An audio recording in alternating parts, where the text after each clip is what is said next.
We are Cory and Wallace, an early retired couple on a full-time journey around the world. With a passion for exploring new cultures, discovering hidden gems, and enjoying delicious local food, we are on a mission to experience as much of the world as we can. Good morning from Barcelona, Spain. It's a rainy Monday morning? Yeah, Monday morning. Oh boy.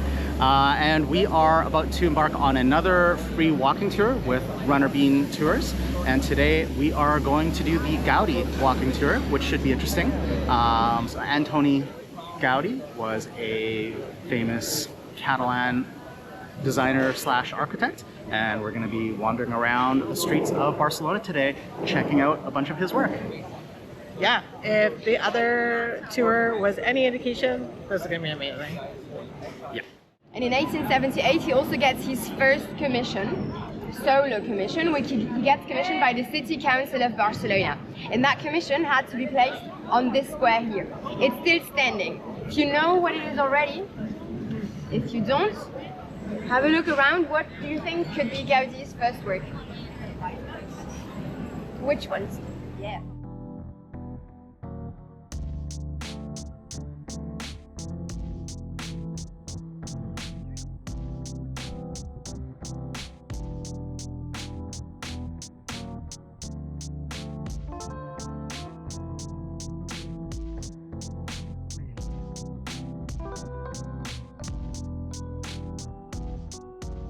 A pesar de cero, les comento siendo muy sincero, yo lo hice porque me dije a mí mismo que sí puedo. Ahora me encuentro en el extranjero, haciendo lo que me gusta, a pesar que de casa yo soy lejos.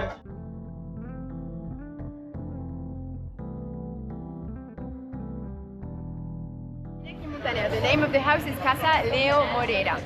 Then we have Casa Amadier here. That one built by an architect called Puig i Cadafalch. Puig i Cadafalch made the famous coffee of the four cats and lots of other buildings also in Barcelona. And that last one over there, Casa Batlló, made by an architect called Gaudí i Cornet. That's his full name. We are at our second stop here on the Gaudí tour. This is Casa Batlló, right behind me, and the family that owns this also owns Chupa Chups, the candy brand, like the little lollipops that we see everywhere. So I just thought that was kind of cool.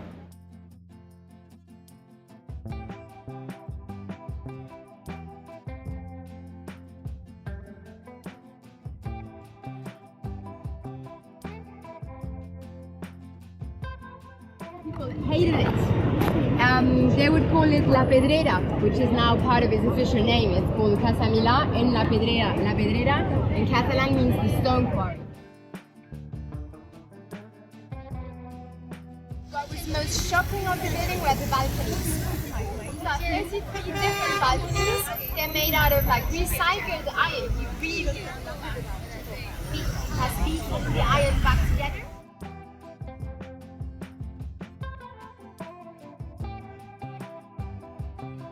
Sagrada Família, Holy Family. So it's a temple dedicated to the Holy Family.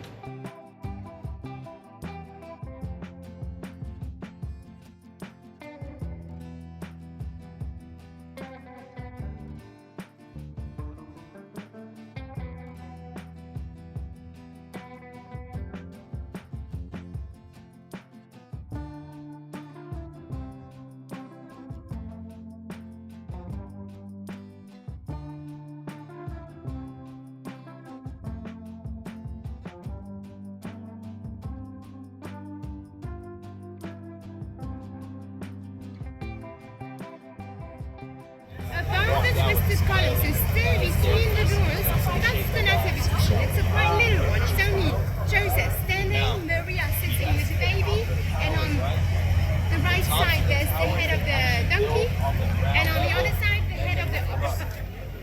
Do you have it? What symbols would he have hidden inside the houses or the ceilings? They're all Catholic symbols. It's just that.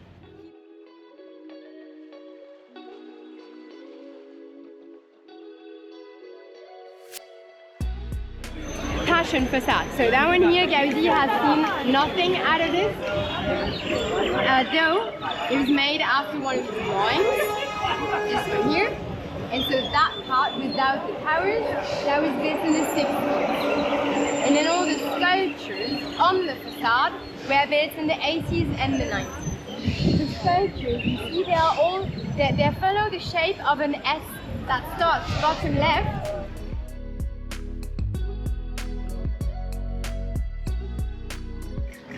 So, running bean tour yet again, 5 stars.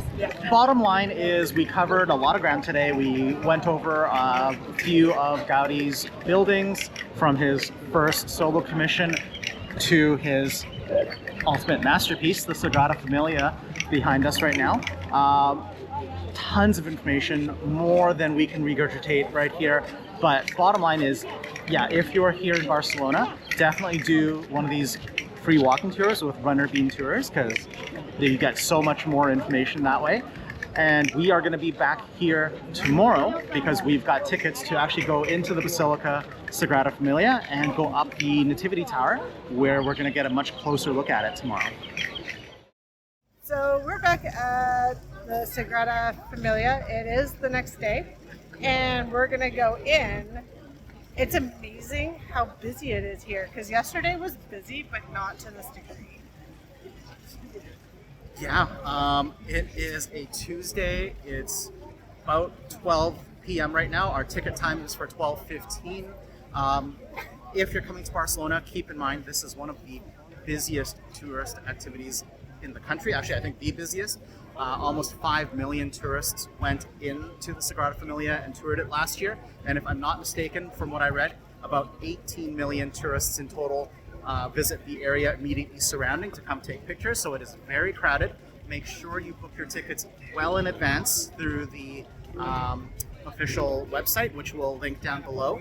We were only here in Barcelona for 5 days, and I only booked our tickets about 2.5 weeks ago. I didn't realize how busy it was. So for the 5 days that we were here, there was only one day available today where we could actually get tickets to go up one of the towers. So we got tickets to go in to see the Basilica and go up the Nativity Facade Tower.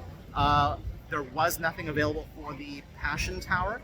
So that's just how crazy it is. So that's why we are here today.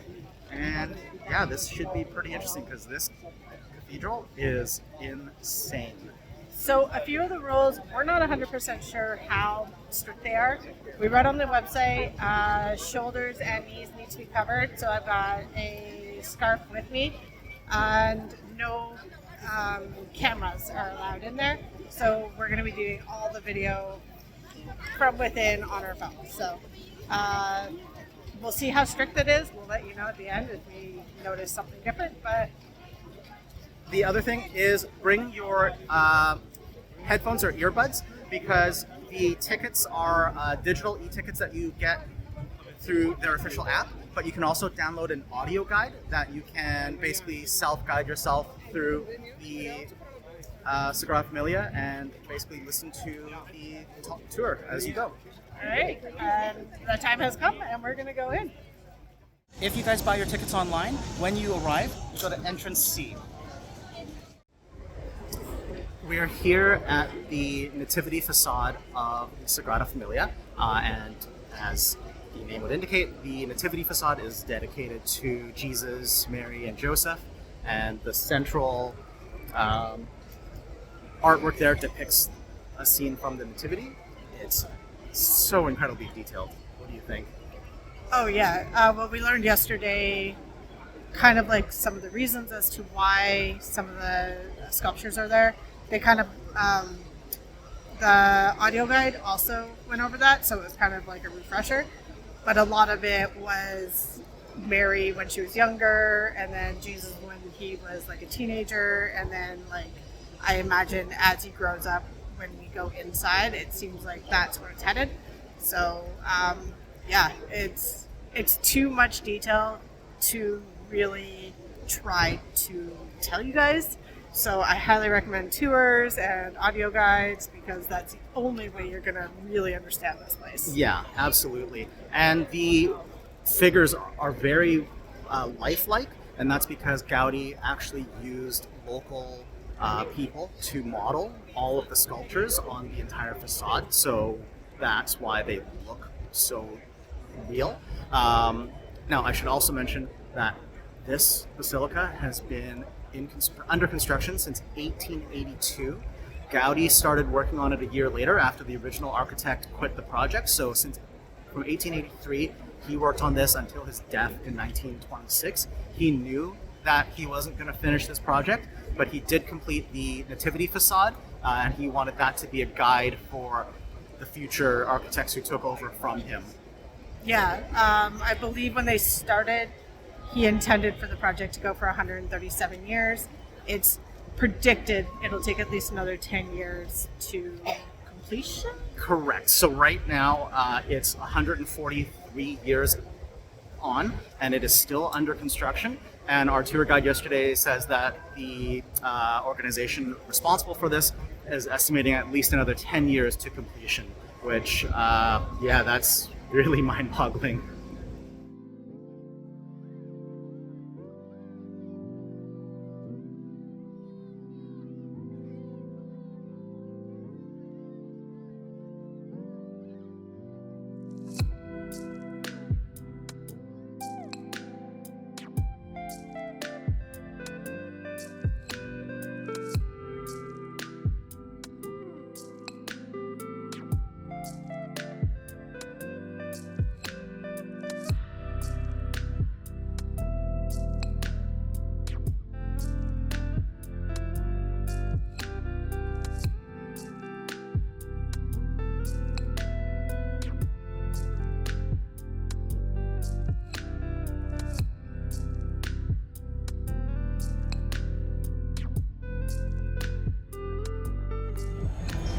So the tower, the Nativity Tower, you don't really get to see much. It's a pretty short elevator ride up.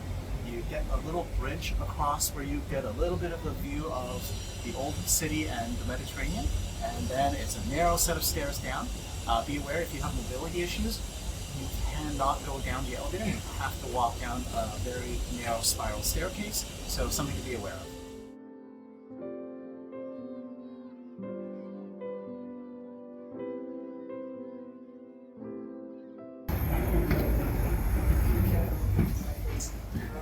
Very narrow staircase. We've just come back down from the Nativity Tower. It's about 400 stairs in total to come down. And not gonna lie, it was a little underwhelming. Yeah, there was no wow factor. There was nothing to it other than maybe the spiral staircase. I think that's the highlight. Cool spiral staircase. It forms kind of a helix on the way down. But when you get off the elevator, you climb up another, so it's 55 meters up in the elevator, another 10 meters of stair climb, and then you cross a little bridge which connects the two towers. And it's only while you're on that little short section of bridge that you can see one side, you can see the central tower that's still under construction. So it's basically completely covered, it's construction zone. And then you turn the other way and you can see a little bit of the old town, and we're looking out towards the Mediterranean Sea. Granted, a nice view of that area, but that's really all there is. You can't see really the facade, like the Nativity facade at all, which is what I was hoping for, a closer look at the facade, and you don't really get that. I can't speak to any other tower. We've not gone up in any other towers, but if your only option is the Nativity Tower, honestly, I'd say take a pass. The other option is the Passion Tower. It's the same price, depending on which ticket you book.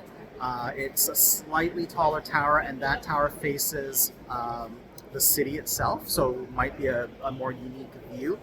You cannot go up both towers on the same ticket. You would have to book two separate tickets at two different times to be able to go up both. And honestly, for me, if I had to do it over again, I'd probably skip it personally.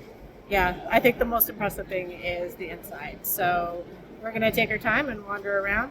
Also, I can confirm 110%, clothing doesn't matter. I've seen people walking around with short shorts, with tank tops. Bare shoulders. And I'm a little annoyed because I'm really hot and I was trying to be respectful and it didn't matter. And also, you can definitely bring a camera in here. We've seen multiple people with cameras, GoPros, that sort of thing. Again, we were trying to be respectful. We followed the rules that were posted on their official website, and we obviously didn't need to today.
behind the apse, there's these windows where you can look down at the crypt, which is the oldest part of the cathedral.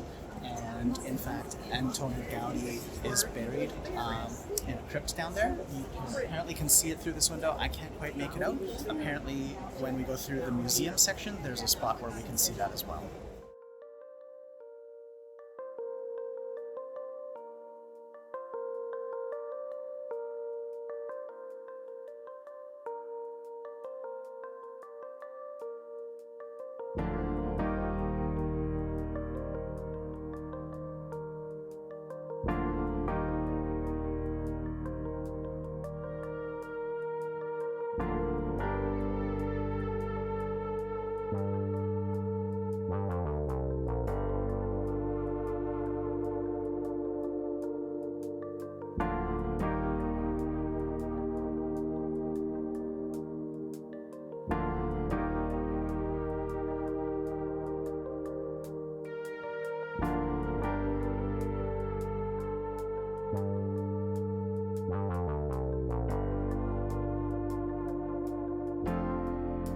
So I think that's pretty much it for Sagrada Familia. After you go through the basilica itself, there is a museum downstairs with some more exhibits to see. There's actually a lot going on down there. We are honestly a little bit burned out and peopled out, so we kind of just burned through there pretty fast, but it was really cool. There's a model of his original workshop. There's a model of like that string and weight model, which showed how he calculated the weights and angles for all the arches and stuff like that. So it was really neat. Oh, I'm not disagreeing. I think a few tips. Honestly, I feel kind of taken advantage of with regards to the tower. So take that as you will for information. It's a lot of money for nothing, basically. But as far as like everything else, 100% worth it. I think we spent a grand total of 3 hours going through. There is no time limit once you get in, so book your ticket as early in the day as you can, Yes. so that you can get the sunshine coming through the stained glass, because that is just out of this world. But beyond that, take your time, take it all in, and just enjoy, because everybody is going to discover something new. The audio guide gives you the basics, and then there's way more to look at. Yeah, agreed. Bring your earbuds so you can listen to the audio guide on your mobile device. If you come in the morning, you'll get the light from the east, so the blue and green stained glass side will be beautiful. In the afternoon, we got the reds and oranges on that western side. The stained glass was phenomenal. But yes, make sure to book your tickets early. If you're going to go up the tower, you do have to go up at the designated time. But after you come back down, you can spend the rest of your time visiting the rest of the church as you see fit. There's no time limit. You don't get kicked out or anything like that. At the end of the day, you could spend days here and not take it all in. It's just stunning how much imagery there is carved into the facades. Even the more simple Passion facade, which isn't anywhere near as intricate. I think the audio guide used the word austere. It's very barren, and yeah, but even then, like, there's so much going on there, so much hidden imagery. At the end of the day, definitely worth seeing. If you're here in Barcelona, of course, this is the most visited site in Barcelona or in Spain, so I get it. Also, the way we did it with the Runner Bean tour prior to the day that we came, it really helps. It takes away a lot of that like first impression overwhelm and gives you a lot more information, and then it kind of gets reiterated the next day, so you actually get to take it in. So highly recommend. Yeah, absolutely agree. Book that Runner Bean tour of the Gaudí walking tour before you do this, and you'll get a lot more out of it. Anyways, I think that's where we're going to leave this video. Thank you guys very much for joining us on our Gaudí tour and our tour of the Sagrada Família. If you like this video, please thumbs up to give us a like, and make sure you subscribe. And join us in our other videos for more adventures. Until then, stay curious and keep exploring.